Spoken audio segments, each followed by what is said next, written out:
함께 따라해 보겠습니다. 불붙은 한 사람. 불붙은 한 사람. 목소리가 좀 작은 것 같아요. 다시 한번 해보겠습니다. 불붙은 한 사람. 네, 우리가 불을 생각하게 되면 꺼야 되는 불이 있는가 하면 살려야 되는 불이 있습니다. 우리가 지난주에 교회에서 대청소할 때 저기 건너편에서 불이 났죠, 그죠? 그 불은 살려야 되는 불입니까? 꺼야 되는 불입니까? 꺼야 되는 불입니다. 하지만 우리가 밥을 지을 때 쓰는 불은 살려야 됩니까? 죽여야 됩니까? 살려야 됩니다. 그런데 우리가 영혼을 살리는 불은 활활 타오르게 해야 됩니다. 그래서 이 시간에 한번 여러분들에게 질문을 드리도록 하겠습니다. 답을 해보시기 바랍니다. 불을 피우기 위해서, 불을 잘 피우기 위해서 필요한 것이 무엇이 있겠습니까? 1번 휘발유, 2번 석탄, 3번 볏짚. 몇 번이겠습니까?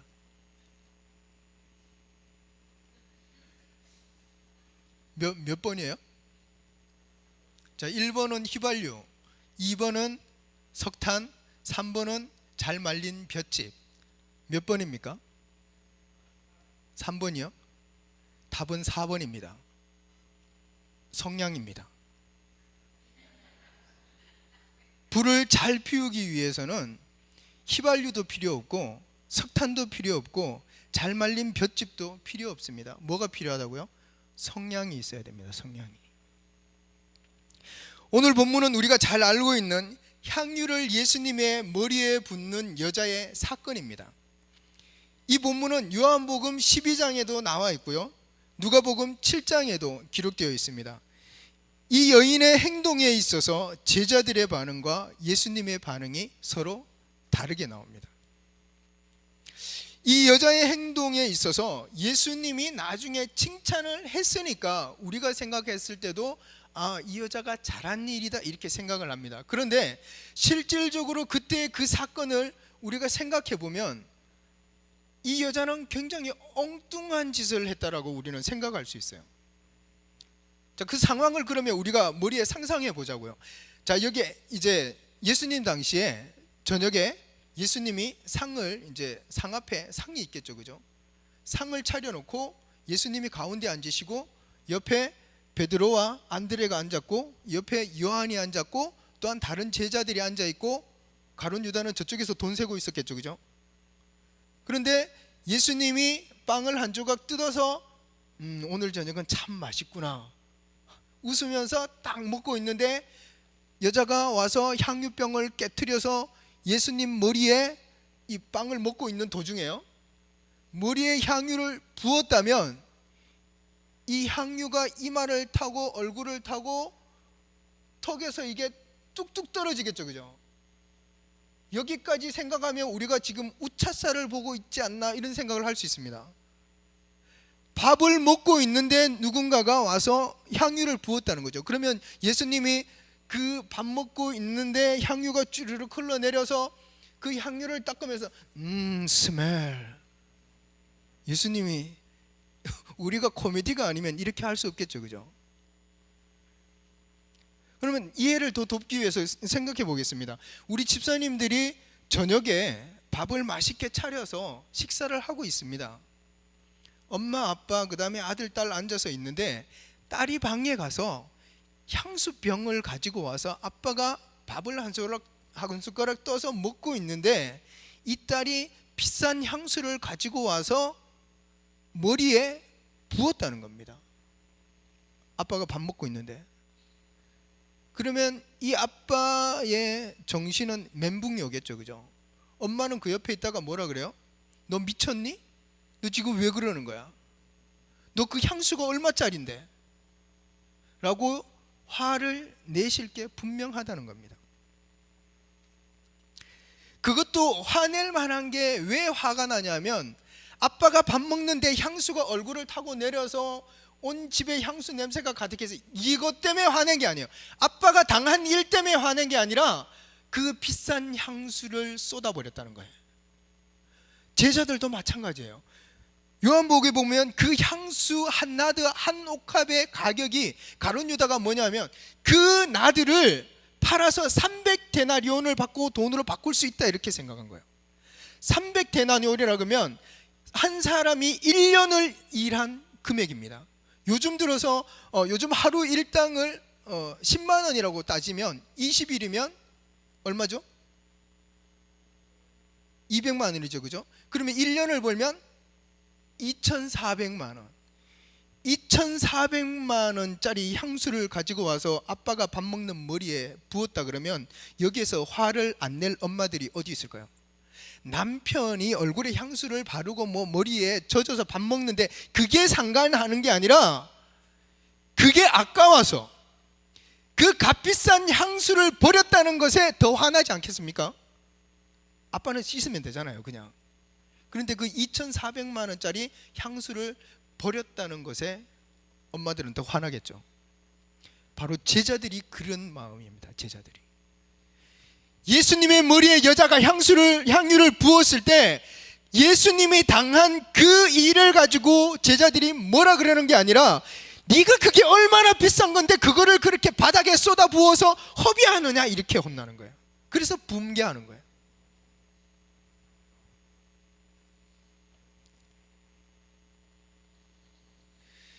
근데 제자들이 예수님의 관점에서 봤을 땐 예수님은 그 여자의 중심을 아셨어요, 그죠? 왜 그 여자가 예수님에게 향유를 부었는지 예수님은 아셨어요. 근데 제자들은 몰랐어요. 그러니까 왜 그 값비싼 향유를 버려서 허비하느냐 이렇게 얘기하는 거예요. 근데 그 모습을 보면 예수님이 제자들을 바라보면 내가 저것들을 데리고 다니면서 병자 고치는 것도 보여주고 지들이 굶었을 때 먹여주고 내가 이렇게 같이 데리고 다녔는데 지금 와서 내가 당한 이 일 보다가 그 향유를 버렸다는 것에 저렇게 화를 내고 있어? 내가 저것들을 왜 데리고 다녔지? 어떻게 보면 한편으론 배신감을 느낄 수도 있지 않나 싶습니다. 그런데 이것은 향유를 머리에 붓는 것은 그 나라의 그 당시의 관습이었다는 거예요. 우리는 각 나라마다 그 나라의 풍습과 관습이 있습니다.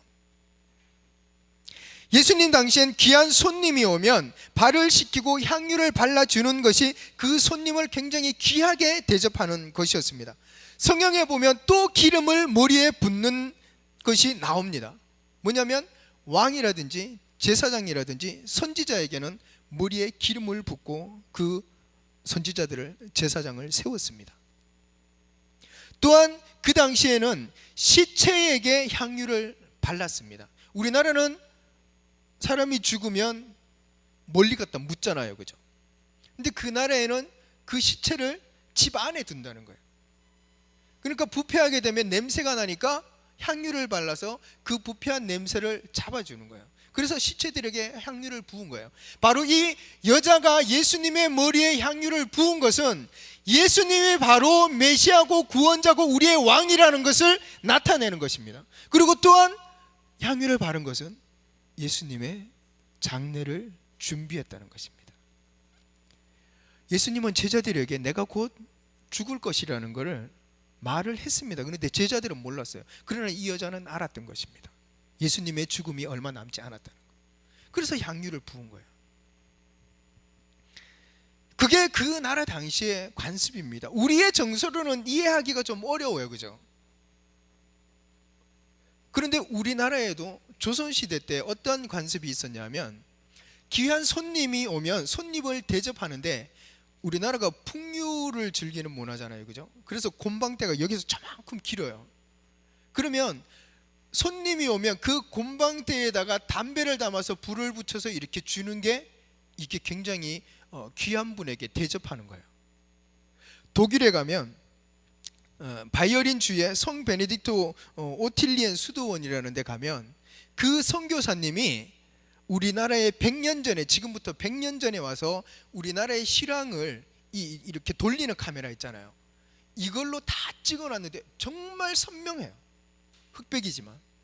그래서 그 동영상을 KBS에서 한 3년 전에 다큐멘터리로 방영한 적이 있습니다. 근데 그때 선교사님이 집을 딱 방문했는데 뭐를 하냐면 세 분이 갔어요. 세 분이 선교사님 세 분이 그 집을 딱 방문했는데 전부 다 곰방대 3개를 가져와서 거기에 담배를 담아가지고 불을 붙여서 선교사님한테 드리니까 선교사님 세 분이 마루에 걸터 앉아서 그걸 피우고 있는 거예요. 지금 우리의 생각으로는 이해가 안 가는 거예요. 생각해 보세요. 목사님이 가정에 방문했는데 목사님 담배 한 대 태우시죠. 지금 우리의 정서는 이해가 안 됩니다. 그런데 그때는 그렇게 했다는 거예요. 근데 지금도 그러시면 안 됩니다. 이 여자는 예수님을 우리의 구원자심에 왕이심을 알았고 곧 죽음을 맞이하신다는 것을 알고 준비했던 것입니다. 예수님과 함께 다니며 먹고 잤던 제자들은 몰랐어요. 하지만 이 여자는 알았습니다. 그래서 예수님이 그 여자의 마음 중심을 보시고 제자들에게 나무라십니다. 그 여자를 괴롭게 하지 마라. 그 여자를 괴롭게 하지 마라. 지금 그가 나에게 한 것은 나의 죽음을 준비하는 것이었다.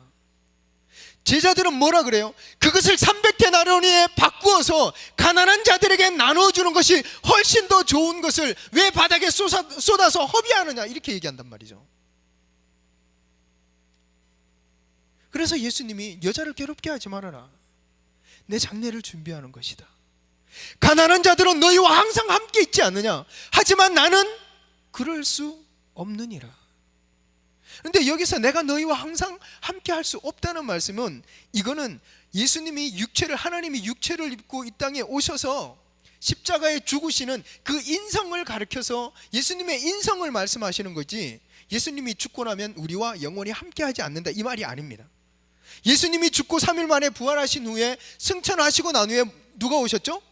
보혜사 성령님이, 진리의 영이신 예수님의 영이 오셨단 말입니다. 그래서 지금은 우리가 예수님의 영이 우리와 항상 함께 한다는 것을 우리는 확신하고 또한 믿어야 합니다. 이 여자는 예수님을 위한 것이라면 아까운 것이 없었습니다. 아무리 값비싼 향유라 할지라도 주님을 위한 것이라면 드릴 수 있었습니다. 주님을 향한 마음이 환경도 물질도 제자들의 불평과 비난도 끼어들 수 없었습니다. 그 여인이 예수님을 향한 그 마음 가운데, 그 마음 사이에는 이 세상에 어떤 것도 끼어들 수 없었다는 거예요. 그렇기 때문에 이 여자는 제자들이 분개하고 비난을 해도 한마디의 변명과 대꾸도 하지 않습니다. 예수님을 위하고 사랑하는 마음이 불타고 있었기 때문에 누가 비난을 하더라도, 누가 불평을 하더라도 그것을 그 사랑의 불길로 다 태워버렸던 거예요. 그래서 우리가 주의 일을 하다 보면 나는 순전한 마음으로 주를 위해 일한 것인데, 다른 사람들은 그것을 비난하기도 합니다. 헛된 일을 하고 있다, 이렇게 얘기합니다. 특히 물질적인 부분들을 가지고 교회를 섬길 때 보면 더 그런 부분들이 나타납니다. 예수님의 몸된 교회를 위해서 헌물이나 물질을 드리면 그것을 말하기를, 야, 쟤 혼자서 튀려고 저래? 무슨 돈 있는 거 생색내는 거야? 누구에게 잘 보이려고 저러는 거야? 이렇게 생각하는 사람들이 있다는 거예요. 교회 내에 있다는 거예요. 세상 사람들은 그거 관여치 않아요. 누가 교회에 헌물했다는 거 관여치 않아요. 예수 그리스도의 몸된 교회를 위해 헌신하는 사람들을 바라보면서 세상 사람들은 뭐라 그러지 않아요. 교회 안에서 얘기하는 거예요. 제자들처럼.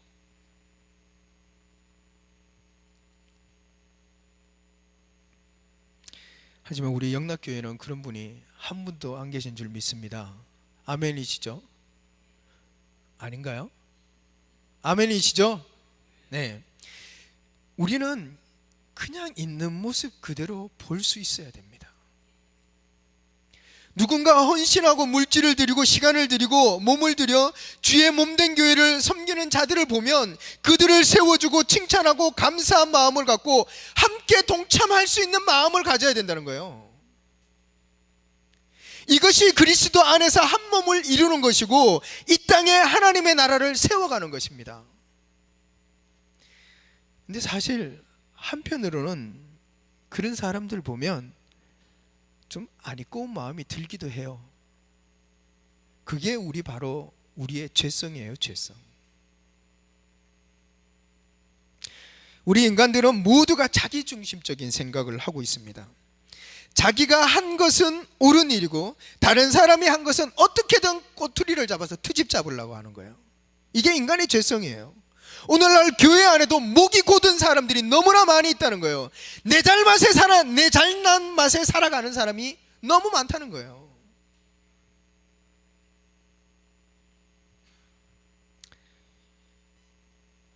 혹시나 우리가 신앙생활을 하면서 누군가 교회에 뭐 헌물을 했더라, 헌신을 했더라, 누가 자기의 시간을 들여서 교회에서 봉사했더라, 누가 뭐를 했더라, 이런 얘기 들리면 아유, 뭐 나는 뭐 할 수 없어서 안 하나? 나도 시간 되면 할 수 있어. 이런 식으로 비꼬지 말라는 거예요. 혹시나 그런 생각이 들면 교회에 와서 주님 앞에 엎드리시기 바랍니다. 엎드려야 돼요. 이게 기도거리예요, 기도거리. 다른 게 기도거리가 아니에요. 다른 사람에 대해서 시기하고 질투하고 비난하는 그 마음, 불평이 드는 그 마음이 기도거리인 거예요, 기도거리.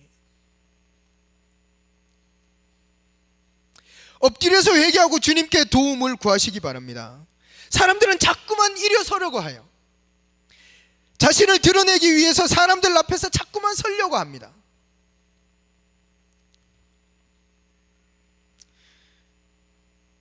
그러면 사람이 일어서면요, 넘어집니다. 그래서 일어서지 않고 주님 앞에 엎드려 있으면요, 넘어질 일이 없어요. 엎드려 있는 사람이 넘어지는 거 맞습니까? 안 넘어집니다. 어떻게든 일어서려고 하면 그 사람은 넘어지는 거예요.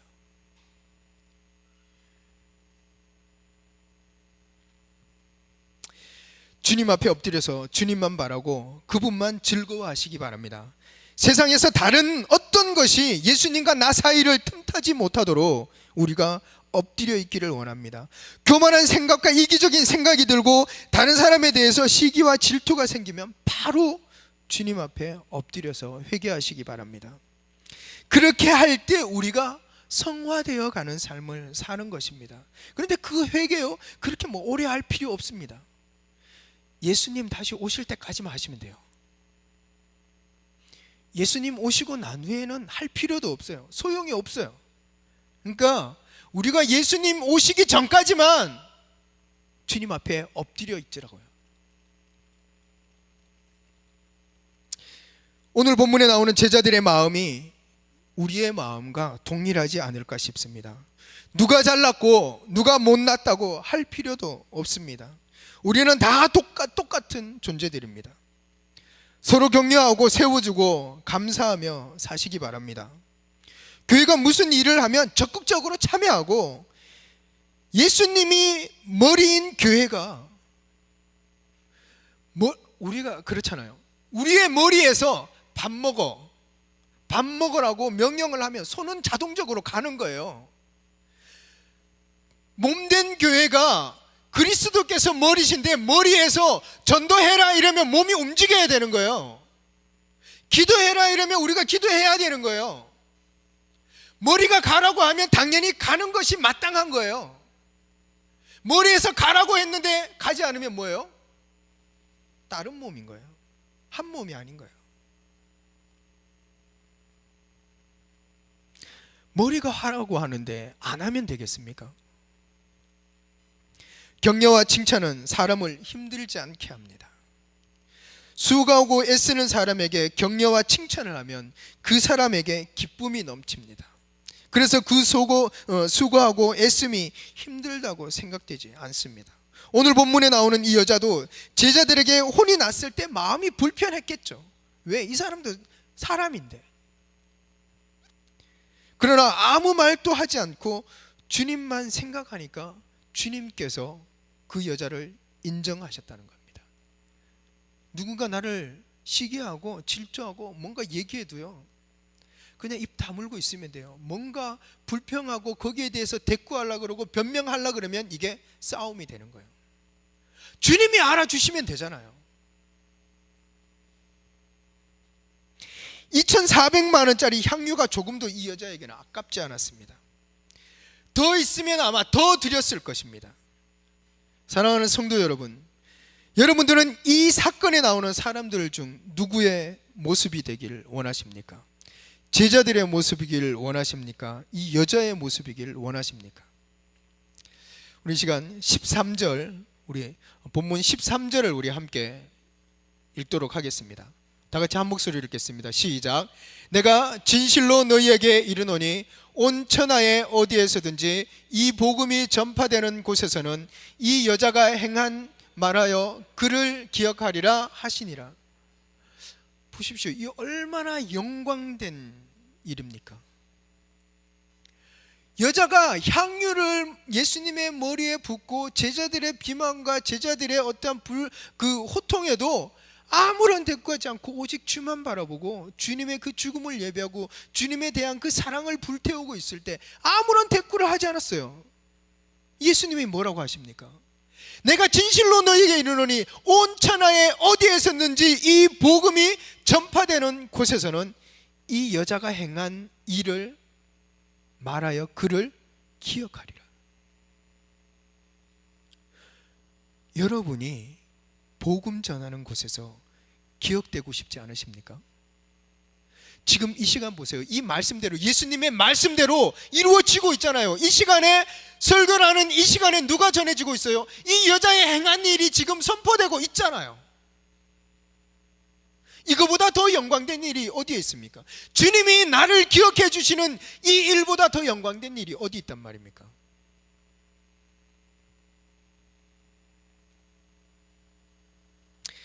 주님의 복음이 있는 곳에 우리가 함께 있을 수 있기를 원합니다.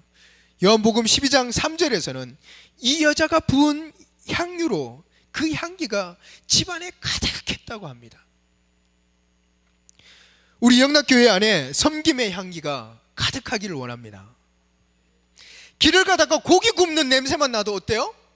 그쪽으로 코를 돌리고 깊은 숨을 들여 마시잖아요. 아름다운 향기가 나면 사람들은 잠시 눈을 지그시 감고 깊이 들여 마시고 행복해합니다. 그 향기를 바라는 데 있어서 많은 사람이 옥합을 깨뜨릴 필요는 없습니다. 단 한 사람, 이 단 한 사람, 한 여인이 옥합을 깨뜨렸을 때 그 향기가 온 집에 가득했습니다. 여러분이 가지고 있는 옥합을 주를 위해 깨트릴 수 있기를 원합니다. 여러분들이 가지고 있는 옥합이 무엇이 있습니까? 저는 시간의 옥합이 있습니다. 이 시간을 주님 앞에 깨트려 드리길 원합니다. 우리에겐 또한 물질이 있습니다. 물질의 옥합을 깨트려서 주님께 드릴 수 있기를 바랍니다. 우리에겐 환경이 있습니다. 이 환경을 깨트려 주님께 드릴 수 있기를 바랍니다. 그러면 주님이 기억하십니다. 불을 피우기 위해서는 많은 휘발유나 아니면 석탄이나 잘 마른 볏짚이 많이 필요한 것이 아닙니다. 바로 성냥불 하나면 됩니다. 바로 불붙은 사람, 불붙은 한 사람, 기도에 불붙은 한 사람, 전도에 불붙은 한 사람, 주님의 몸된 교회를 위해 옥합을 깨트리는 한 사람이 필요한 것입니다. 우리가 다음 주 주일에 전교인 전도가 있습니다. 죽어가는 영혼들, 잃어버린 영혼들을 살리기 위해서 이곳에 계신 우리가, 저와 여러분이 바로 기도에 불붙은 한 사람, 복음에 불붙은 한 사람, 그 한 사람이 될 수 있기를 소원합니다. 여러분, 복음이 전해지는 곳에 우리가 그 자리에 있기를 원합니다. 불붙은 사람이 필요합니다. 우리가 다른 것이 아니라 누군가 길을 지나가다가도요, 자기 몸에 불을 붙이면 사람들이 몰려듭니다. 왜요? 그 불 구경하고서라도 불 구경하고 싶어서 몰려들어요. 사람의 몸에 불이 붙으면. 우리가 기도에 불을 붙이고 전도에 불을 붙이고 잃어버린 영혼들을 구원하는 그곳에 우리가 불을 붙인다면 우리의 불길이, 우리의 작은 불꽃이 모이고 그 모인 불꽃이 큰 산을 태울 수 있습니다. 또한 그 불이 이 용두리를 태우고 공도읍을 태우고 안성시를 태우고 나라가 나가서 이 나라와 이 민족과 이 열방을 태우는 성령의 불길이 될 수 있습니다. 그 불을 피우기 위해 저와 여러분이 불붙은 한 사람이 될 수 있기를 간절히 소망합니다.